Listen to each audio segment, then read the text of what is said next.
Hello, hello, good afternoon, good morning, wherever you may be listening. This is Yonks, and we're hosting our office hours here for the very first time at the Inglewood Public We're hosting our office hours here for the very first time at the Inglewood.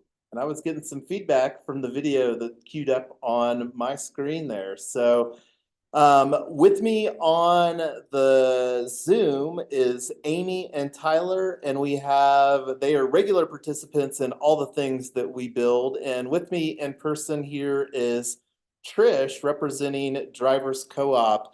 Myself and Christian had a great conversation with Min Sung Ji from the Drivers Cooperative, who is helping launch Drivers Cooperative here in January of 2024. And myself, as a driver that's done over 12,000 trips on Uber and Lyft since 2016, I'm very excited about having a cooperatively owned platform alternative.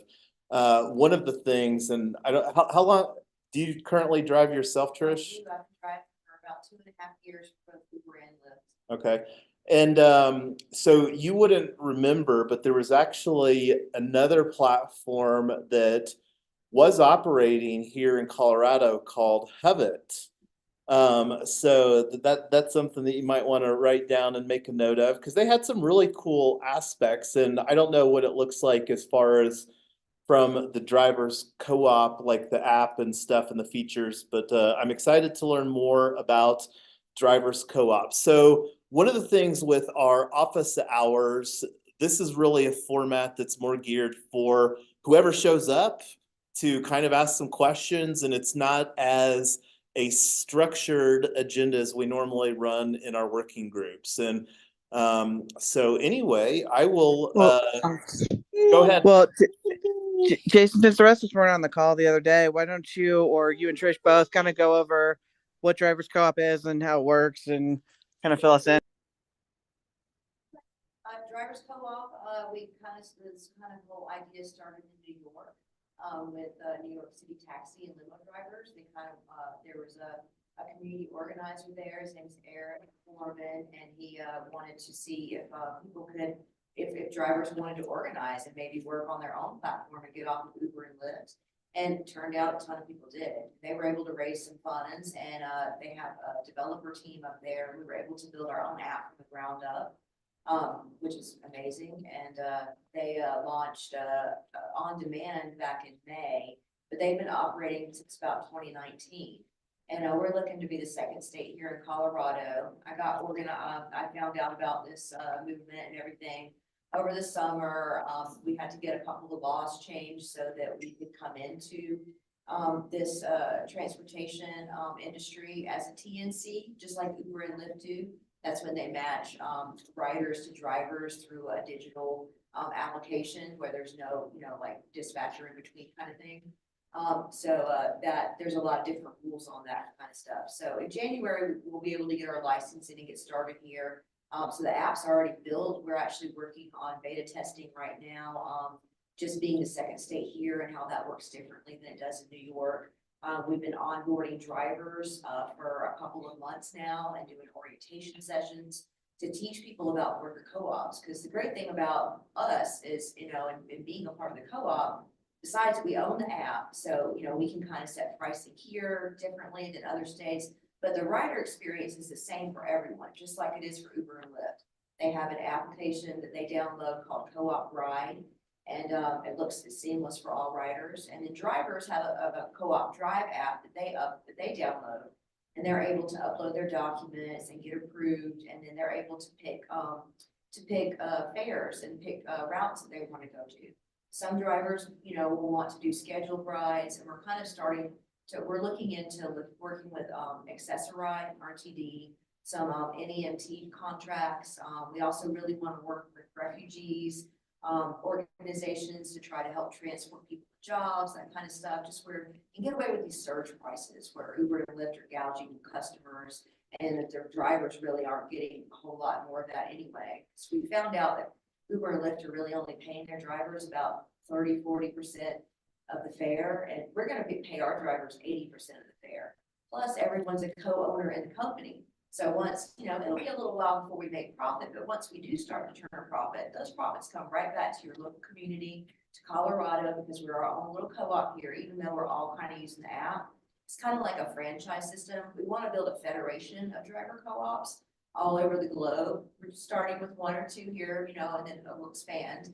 But anyone would be able to use use this technology to run their own co-op and manage it how they want to, and have different rules for drivers and stuff like that. And I can't tell you how excited, because I've been watching Drivers Co-op for a while, and earlier in the year I was even participating in the platform cooperative, and I can't remember who the facilitator was, and I believe the co-founders were involved in that, like during one of the sessions. So and that was back in February. So I'm very excited. What's some of the stuff that's being done? Because one of the things that we love doing, and this is a great example here, this office hours, from a community building standpoint.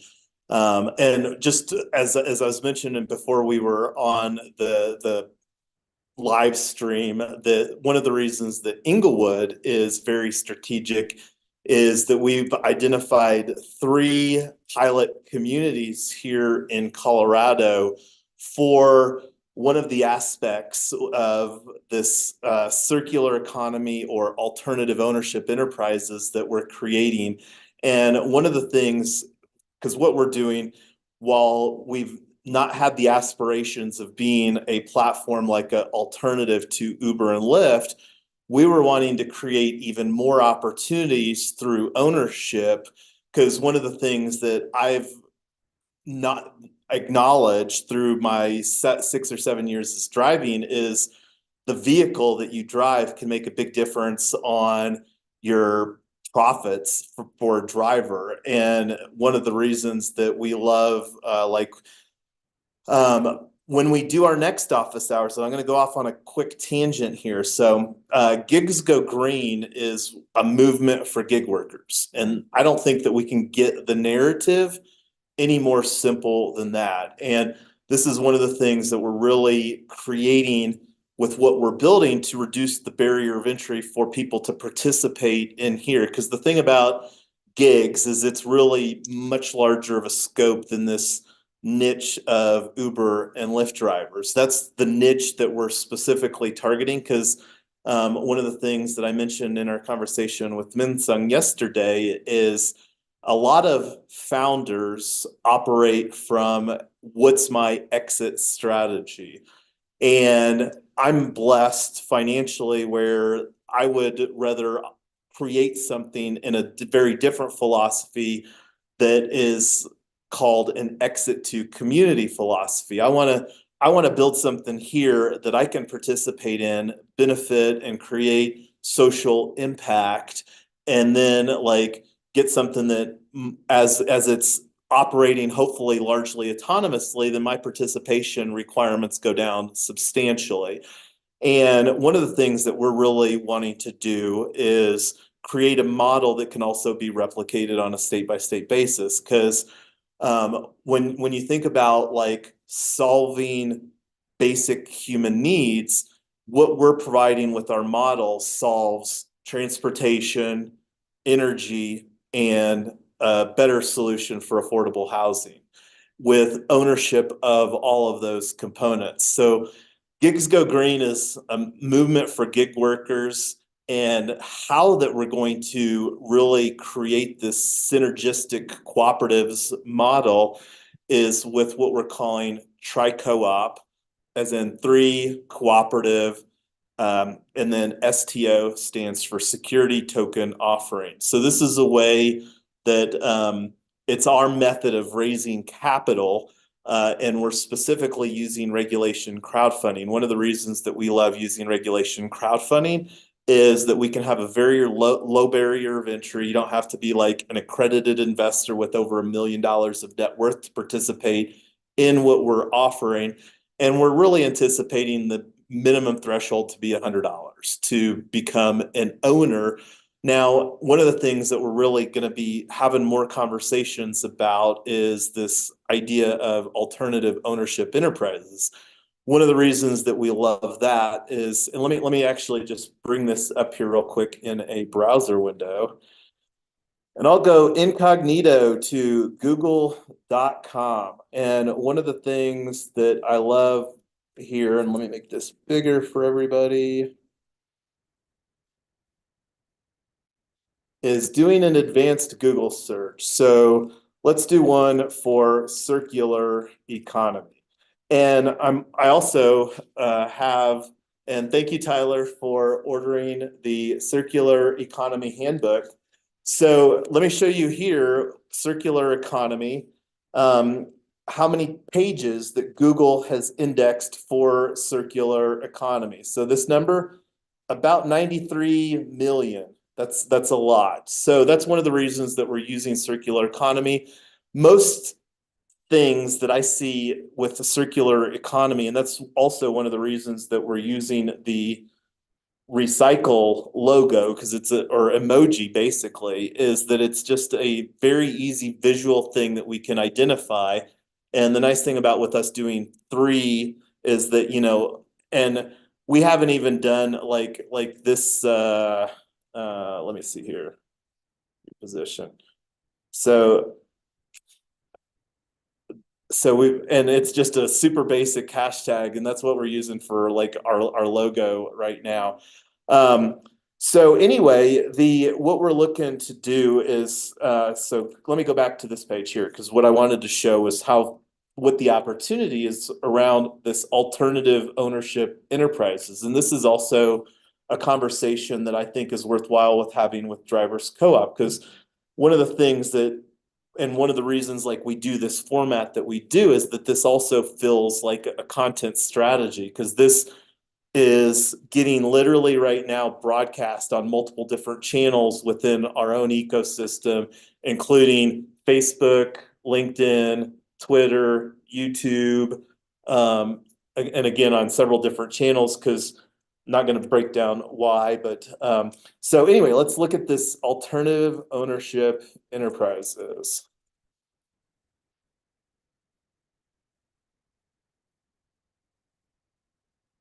896 results. And transform finance, because when you think about what we're doing, we're basically transforming finance, because like I use Uber and Lyft as great examples of extractive economy, very successful as far as like when you think about what they built. But most of the value was extracted by the venture capitalists that helped bring it to market without any consideration of creating ownership for the drivers. By the time that both Uber and Lyft had launched, I'd already done at least 1,000 rides on each of those platforms, and I got zero opportunity, even as an investor. That's the thing that's so frustrating, is I couldn't even invest in like the offering price. And like another great example that's similar category of gig work is Airbnb. And that's another side hustle that Tyler and I do. So we'll be talking more. And one of the things that's exciting about this alternative ownership enterprises is that Transform Finance just released a report a month ago. And like one of the things, like this is, let me see, I'm going to open up another window. So this is one of the ways that we love Notion here, is the ability. So like we're talking about like an article or a report, or basically a resource, right? So this is a database in Notion where I put worthwhile, stuff that I come across, just more of also, because what I can do is like here we're talking about alternative ownership enterprises. So I can create topics like this is about alternative ownership enterprises, and they're also positioning it from an investor standpoint as mission-oriented investors. So then the other thing that gets fun is that you can also start adding relations with the authors and stuff like that. And it's just a way of grouping the information where you can make better use of it over time and grow like a knowledge base of different stuff.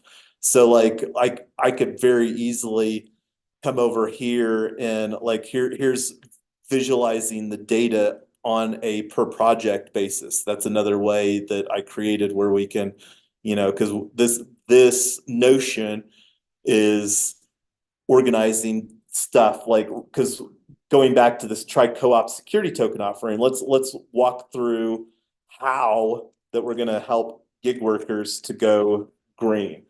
So the first one is around Tesla Black.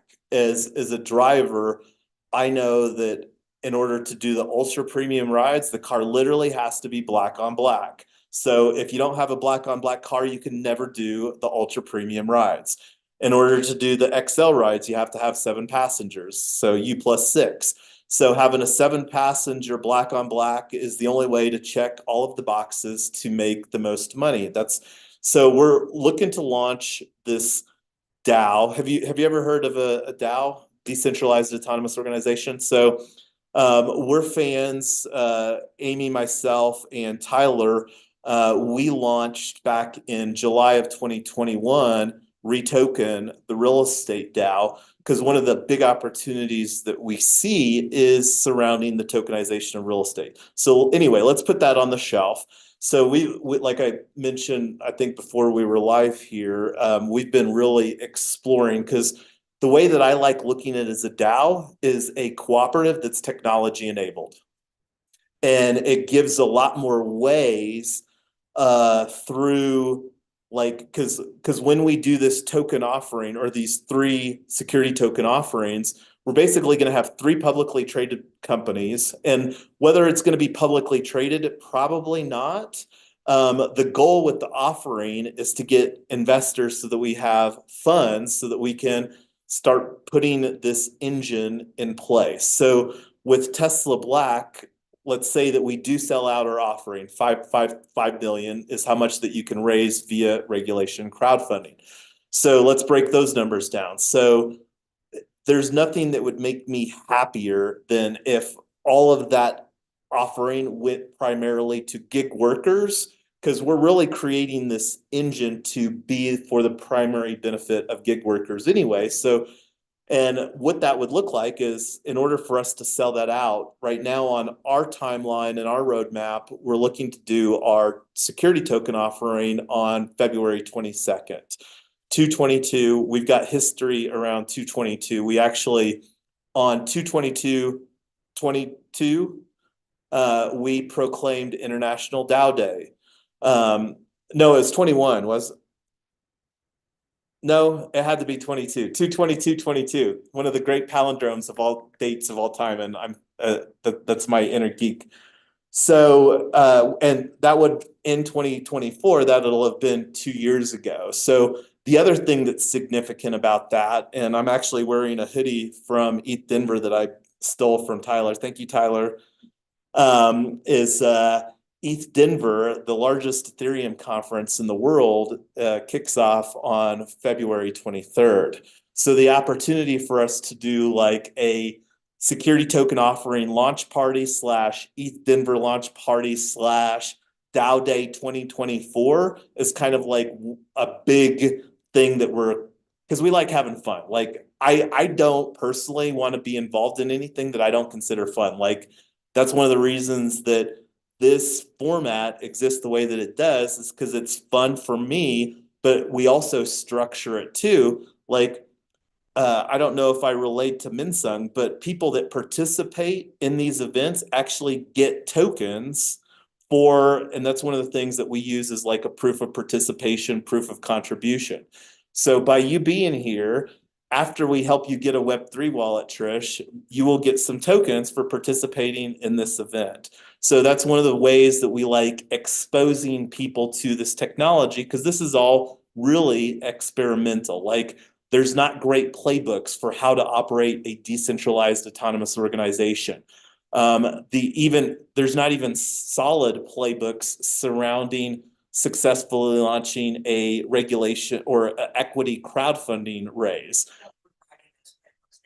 Absolutely. One of the really strong opportunities that we have with collaboration with Drivers Co-op and Gigs Go Green is, so I mentioned 222. We are actually going to be flipping from ourselves a pre-launch phase to a launch phase on 1 month prior to that on January 22nd. So what that's going to look like is on January 22nd, right now we're planning to launch a Kickstarter campaign that we're going to be calling Gigs Go Green, a movement for gig workers, phase 1, launching Tesla Black DAO. So we're positioning this Tesla Black as a member-based community that has an annual membership. During pre-launch, we're wanting it to be a very affordable, low barrier of entry, $69 during pre-launch, and that's for a 1-year membership. And then, so that's between now and January 22nd. And then when our Kickstarter goes live, we're going to raise that up to $97 a year. So, and that's something too that we're going to grandfather that in. So the people that, get in, and one of the things that we'll likely do is the people that are actively participating, they'll just get like an OG membership that's like free for life. So that's one of the things that's very easy for us to do. And we use some really cool technology that doesn't cost us almost anything to create that we own. And that's one of the things, going back to, if I had to summarize Web3 in one word, it's ownership. So one of the things that we're really looking forward to do here is, so we talked about Tesla Black DAO that's got a $69 a year membership. One of the fun things that we're going to be doing, how familiar are you with affiliate marketing? So this is one of the things that's Tyler and I are rabid fans of helping people develop multiple streams of income. So when you think about what is financial freedom, you've really got 2 choices, in my opinion. You can get a big pile of money, whatever that number is, and that's a very personal thing of how big that pile of money needs to be. Or you can develop multiple streams of income. And then, that I think that that's a better path anyway, because one of the things that has been kind of prominent is this FIRE, financial independent, retire early. And a lot of that is do a very drastic lower your monthly expenses, which is a viable strategy, but that can almost be consuming, where people lower their expenses and then they forget how to have fun. And one of the things that I believe is a myth that has been perpetrated across the American people is this idea of around retirement. So my thoughts is, if you're intentional about developing multiple streams of income and you create a life that you love living, what is even retirement? You're just doing what you love. Absolutely. And that's one of the things that I love about driving Uber and Lyft is it's permissionless work, and you right now, I can't remember I think the last time that I did much driving myself was in August, and it was pretty fabulous. There was a big Lyft incentive, and I think I made $1,400 in 30 hours or something, and that's one of the things I still look from time to time. But so I got off on a tangent. To bring that back to where I was, is one of the things that we're going to really be building education around is content entrepreneur. So have you ever heard those 2 words together? So this is another opportunity. We showed here this tilt with alternative ownership enterprises. So let's look at content entrepreneur. So content entrepreneur. So Joe Paluzzi, my future buddy Joe, is the OG of the content marketing. He was actually the co-founder of Content Marketing Institute that he exited from. And this results, so there's only 48,000. So remember when we did circular economy, 93 million? So this content entrepreneur, and probably the best example that people know about, almost everybody that isn't living under a rock, is YouTube content creators. Those are content entrepreneurs, probably the best and most successful example of content entrepreneurs today. So one of the things, to bring it back to this membership, this Tesla Black membership that we're going to be doing, is that we're building an affiliate program, because we want to also create something that's organically sustainable and scalable as well. So what we're doing is we're creating a 2-tier affiliate program where, like, you as somebody that's like, this is amazing, I want to amplify the effects, I want to become a content entrepreneur. And that's one of the things that we're going to create as a playbook on how to be a content entrepreneur as a gig worker. So let's talk about after we launch, the membership is about $100, right? $97. So with this 2-tier affiliate program, it's going to be 35% on the first tier. So like you're like, man, this is awesome, Yonks, I want to get in. So I refer you, you join the Tesla Black DAO, you put in your $100, you're like, I'm in, $100. And then I'm like, hey, that's awesome. I get 35% of that. I get 35% of that recurring annually because it's an annual membership.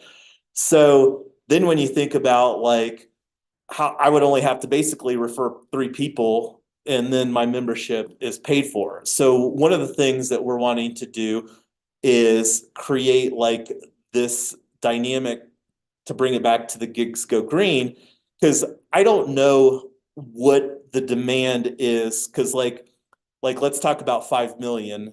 If we wave our magic wand, our security token offering for Tesla Black, 5 million.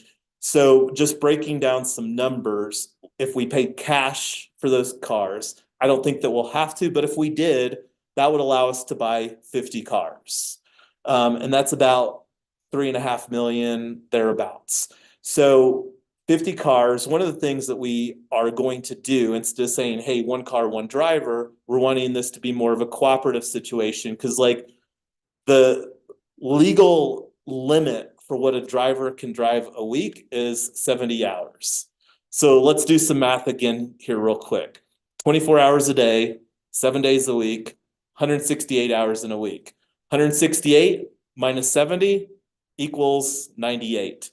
Plenty of opportunity for gig worker A to get their gig on, be a weekday warrior Monday to Thursday, and then driver B be a weekend warrior. So the way that we're wanting to structure from a cost standpoint to cooperatively participate in this model is we're wanting to create the price point to be a driver owner operator, $200 for that half a week. Now, you get 2 people together, you know, sharing 1 car, they can kind of figure it out if they don't want to necessarily be that. Maybe somebody wants to be like, these guys are crazy and they want to do 7 days a week or something, you know, like somebody wants to do the first 12 hours and somebody do the second 12. You know, 2 grown people can figure it out. It's not like real complicated. So that leaves about $1 million, $1.5 million where we want to become the insurance company as well. So when you start breaking down those numbers, so 50 cars, 100 drivers, so 100 drivers, $200 a week, that's 20 grand a week. You run that out by over a year, that's over $1 million of revenue on a $3.5 million spend. Anybody that's got 3.5 million, they'll do that deal every day, especially with having an asset with the cars. So now we've got the cars, we're creating this new opportunity for these 100 drivers. Well, when the drivers are out driving, guess what? The car's going to run out of charge. So it needs to get plugged in somewhere. So that's the next cooperative in this that we're calling solar EV. So what we're looking to do is take 3 components, the solar panels, the battery to store the energy, and EV charging. So those 3 things together makes a very unique distributed energy resource, because what we did there is we're generating energy, storing it, and distributing it. So in theory, the energy that we're creating on site doesn't even get transmitted through the public grid. So it also, with the battery, creates a lot more resilience for the grid as well, with having distributed like battery storage in case there's like a, you know, a break in the electric grid or whatever. I don't completely understand all of that. So when you're looking through the lens of a gig worker, there's really 2 scenarios that you need to charge. You're out grinding, you know, especially when you're talking about maybe doing a 16-hour day as a weekend warrior. You're going to run low on charge. Plus you're going to need to stop and get a bite to eat. So we need a place like a parking lot you know, where people can charge, go in, grab a bite to eat, and then come back out, and they're good to go for the rest of the day. And then the last thing that you want to do when you've been out driving, you know, is go sit in a parking lot for another hour at the end of the day. You want to go home, binge some Netflix, kick back a cold one, whatever, right? So that the other opportunity is with like a single family house where we could upgrade that single family house with same components, solar, battery, EV charging. Now imagine that a gig worker could potentially move from a rental situation to this cooperative housing situation. So, and when you think about like whether it's a parking lot or a single family house, the two scenarios that make the most sense, those two things, they're both real estate. So that's the third synergistic cooperative, is that we're looking to create a community land trust that will basically be an engine to support the acquisition of the strategic real estate for this cooperative model. So that's what we're looking to launch via our token offering. And I think the more that we can collaborate, because you know these are the same drivers that will be benefiting in this this cooperative ecosystem functionally. By using our platform instead of going to Uber and Lyft, the drivers that are using the Tesla, you know, vehicles that you guys have would be able to make more money, plus, you know, all that profits can come back in the local community too, and it's kind of a closed circuit system there as well. Absolutely. And the way that we're positioning this is really an engine for gig workers to have increasing ownership in all the areas that, you know, they're really touching. So we've got 15 minutes here. It does. One of the things that we're really looking at, and we had some conversations on our working group the other day, is right now we have the opportunity to participate within Polygon. Have you ever heard of Polygon? So have you heard of Ethereum? So Ethereum is the main net, and then Polygon is like an overlay. Is the easiest way to look at it. So what's the benefit? Well, for example, in this, and let me see if let me actually just go to this website real quick. So Joke Race is a component in a timeline, and let me actually go over here real quick. So this is our main space. So we roll everything up to Triple Win Foundation, which is like a nonprofit mothership. Because one of the things that we really, I'm not even going to unpack that right now. So we've got a nonprofit, and then we've got a DAO ecosystem here that we're calling Web3 Freedom Club.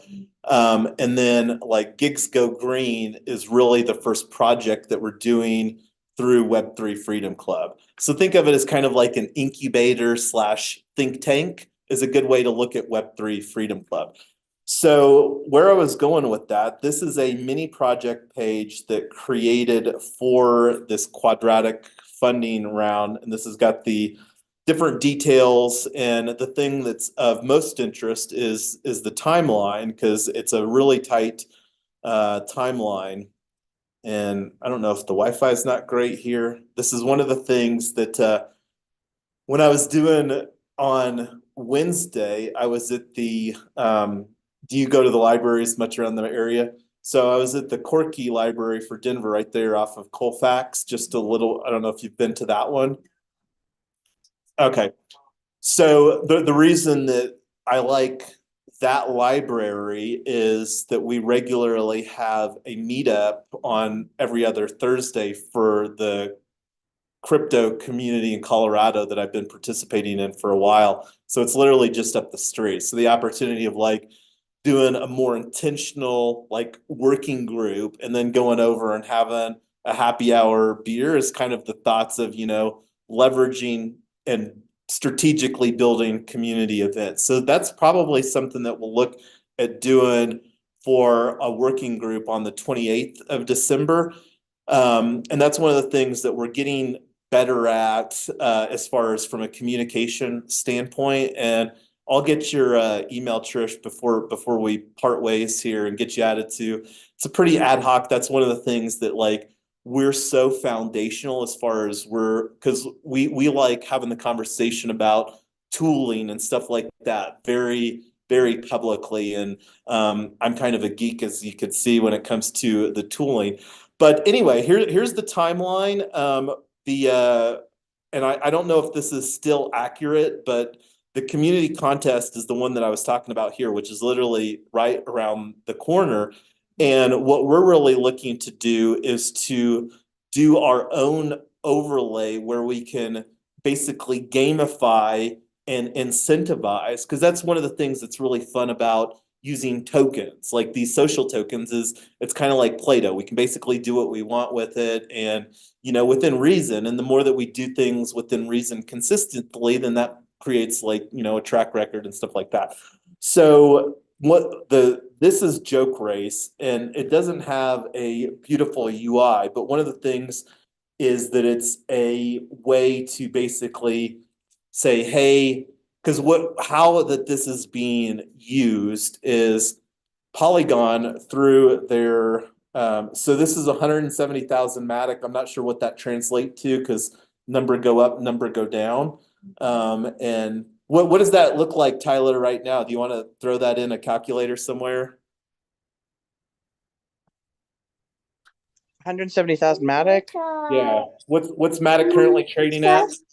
Hold on, let me pull it up real quick.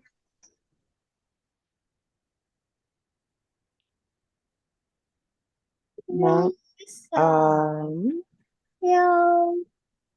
Well, Bitcoin's over 44. I just got a notification on that. Let me pull Matic. So it looks like Matic, I've got it right here, is Oh. at 90 cents. So, whatever calculator, because I'm not great at math, 170,000 times 0.9 is 153,000.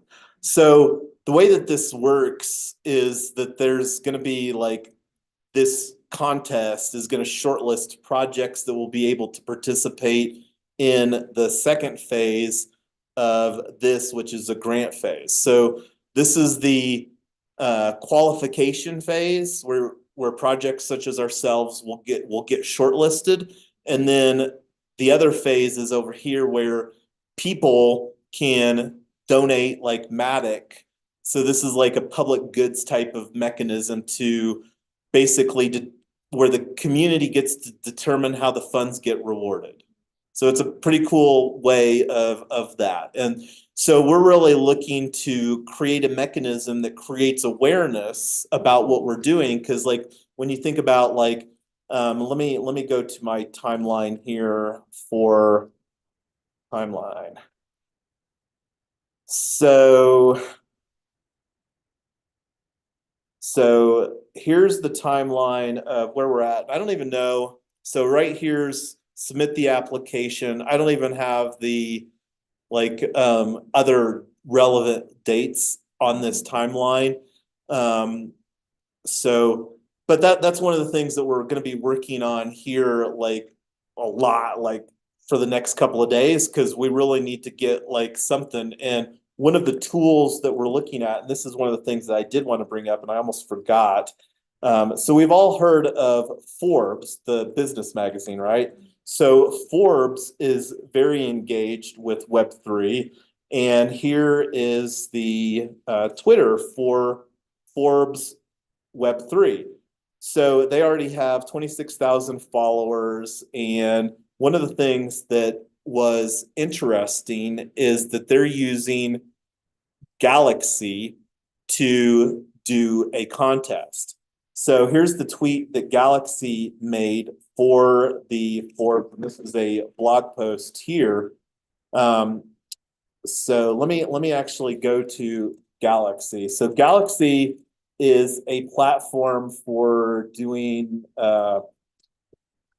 basically like Web3 growth campaigns. So let me find might have to sign in here. I think I was signed in earlier. I don't know if it matters. Let me see if I can do a search.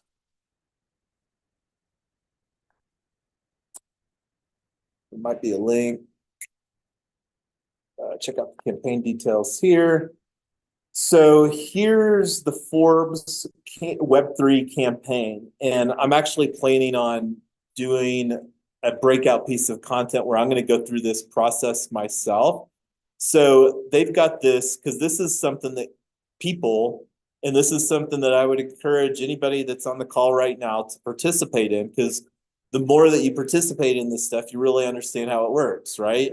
So that's one of the fun things that we love doing is, so here's how you get points within this campaign that they've created. So you get 25 points for checking these boxes, basically, like following. And I've been on Twitter for over a decade. It wasn't until I really started getting into Web3 and crypto did I really start understanding the power of that, because a lot of conversations happen and they happen very, very quickly. And like with Twitter Spaces, the social audio component is also very, very interesting, where you can hop onto conversations with thought leaders. So like these are the steps. So this is something like where we could do a similar type of dynamic with Gigs Go Green to demonstrate traction. Because one of the things, and I'm gonna bring it back real quick to our office hours. So this is our let me get to our agenda here. Maybe.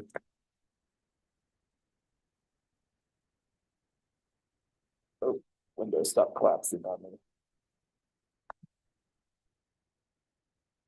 So this is the office hours for CEIP, and you can't really see it because it's but there's a American made challenges. CEIP and is the Community Energy Innovation Prize.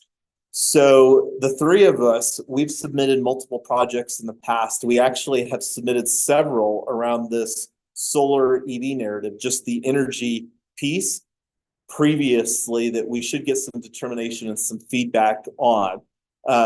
As we've been going through this process of, and it's basically like the US Department of Energy uses HeroX.com, and they have for years. Like we submitted a project back in 2021 around this narrative for Token Town, the HOA destroyer.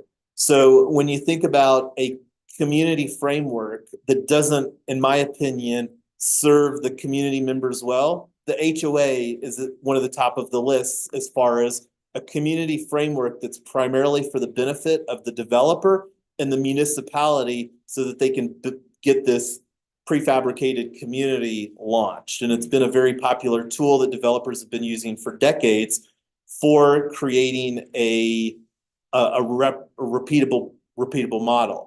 But the problem is that the legalese surrounding HOAs is so insurmountable for a lot of communities to really coalesce around, because most HOAs don't have that much community. It's this invisible boundary that got created through the developer to build their neighborhood.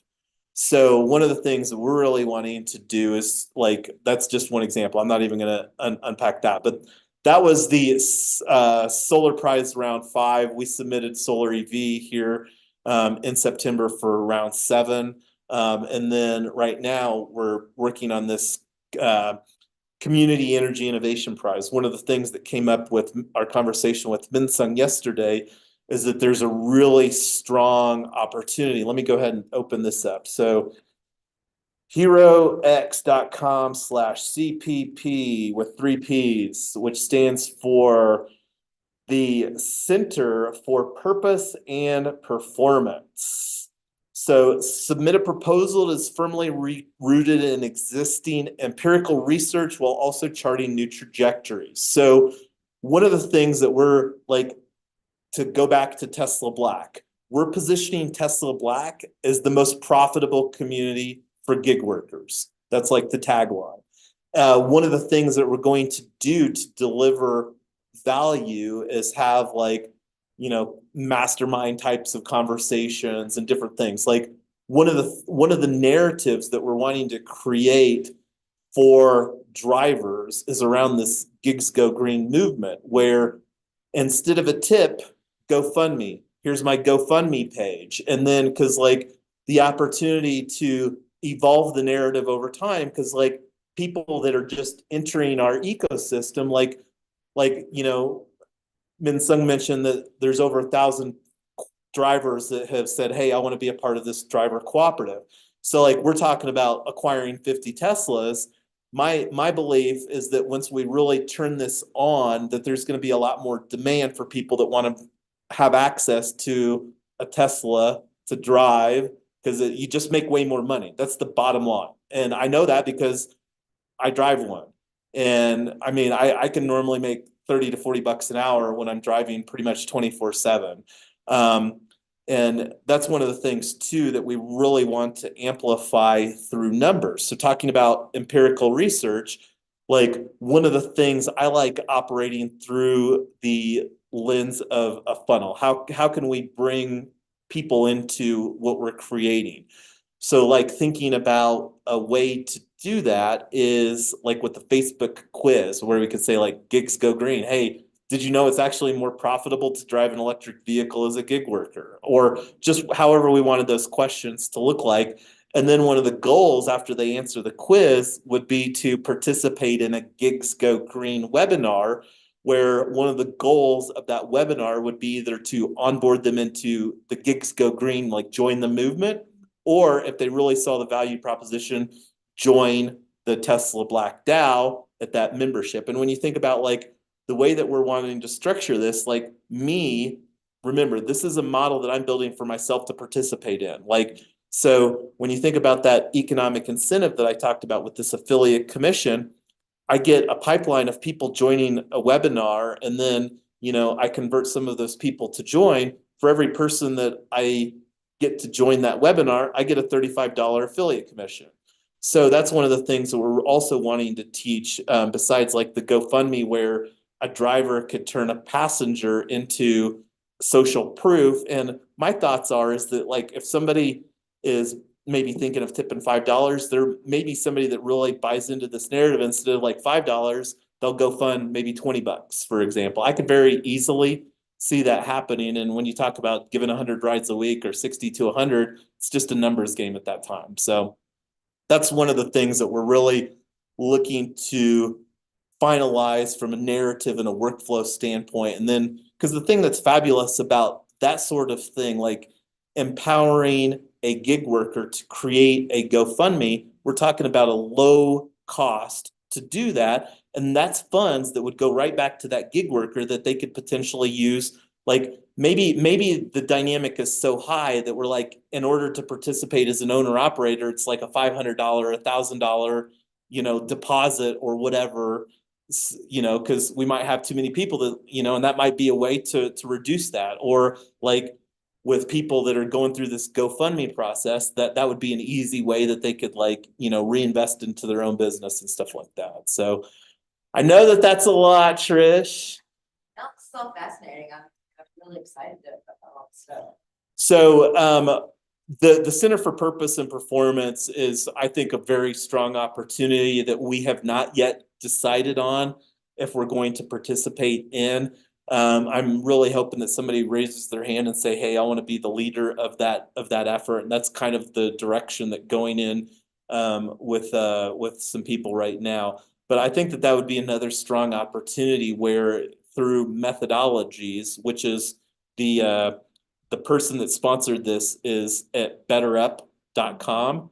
And that's one of the things that like I've been having conversations with Tyler about coaching, and like that's one of the things that they have a coaching framework to help people like become a coach. And like when you think about basically what we would be doing if we were facilitating like a mastermind group or whatever, that would be some type of co-coaching situation, right? So anyway, I want to be respectful. We're already 4 minutes past the hour here, and I don't know how much that these guys at the library. That's the nice thing, though, I think, about a $10 cost is that's absolutely reasonable. but it's more than free because like the Denver library has a free dynamic, and I would rather pay $10 and have the availability when I want a room than it be booked weeks out because it's free. So anyway, that's one of the things. And the reason that Inglewood is strategic is because like when we talk about like this parking lot, that project is one like to deploy these distributed energy resources. We're really expecting that to be like a $5 to $15 million project on its own. So like there's different economic incentives where a lot of that initial capital investment can come back through tax credits. And that's one of the reasons that we're looking at Inglewood, Boulder, and Welby. And Welby's potentially at the top of the list. Boulder, just from a cultural standpoint, is very high as well. So and a lot of that will just depend too on what kind of support that we get from locally. Like Boulder, for example, has more politics than Welby. Welby's an unincorporated community, so you don't have a city layer of politics in Welby. You've just got the county. I can only imagine that Adams would be like, we would love you to do stuff in Welby, right? So anyway, any thoughts, anybody online or from you before we bring this to a close? I'm here for all this. Yeah, yeah. We want to really empower developers as well. We've got how to use systems that are co-op or how to get ways for people. Nice. That helps people build more ownership. And I think that that's probably the biggest opportunity, I think, to just be really fun. Because one of the things that I can identify with is that there's not a lot of strong community around gig workers for community events. And like a lot of conversations happen on Facebook. I don't even know what TikTok looks like because that's a platform that I've still avoided thus far. But I can't really spend that much time on Facebook because my experience is most of the time it's cesspool conversations, especially around gig work. So one of the, we love hosting meetups. That's one of the things that I'm actually planning to amplify from our perspective is that planning on creating a new meetup.com group, Gigs Go Green with Tesla Black of Colorado. And that's really probably what the meetup group is gonna be named. Because I think that that's probably the clearest way. And we've even been doing, since I'm still sharing my screen here. I wasn't looking if anybody had anything on the Zoom there. I think Tyler already dropped off. Did you have anything, Amy?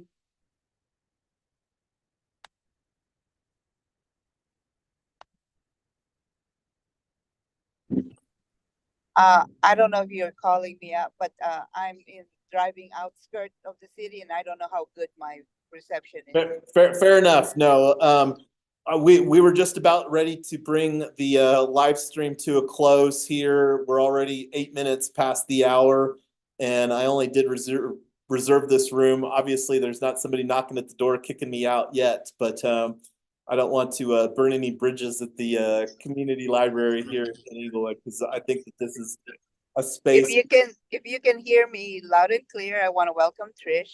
Thank you, and I really like the program that you have. Thank you. All righty, thanks, Amy. I'm going to go ahead and stop the share and end the meeting, and we've got a collaborative tools experimentation call that I haven't scheduled yet, but Christian, this is something that him and I were talking about that we're going to do tomorrow at noon. And so if there's any collaborative tools that you've been wanting to explore, this is the time. Just going to roll up our sleeves and allocate a half an hour for just collaborative tools exploration. Like the whiteboards functionality is one of the newer features that's built into Zoom natively. That's the main thing that we're going to look at using. If I get the time between now and tomorrow, I might get Figma in place. That's where I'm wanting to do some entity diagramming with what we're building here. But I'm going to go ahead, in this meeting and call it a wrap for today. Thanks, everybody.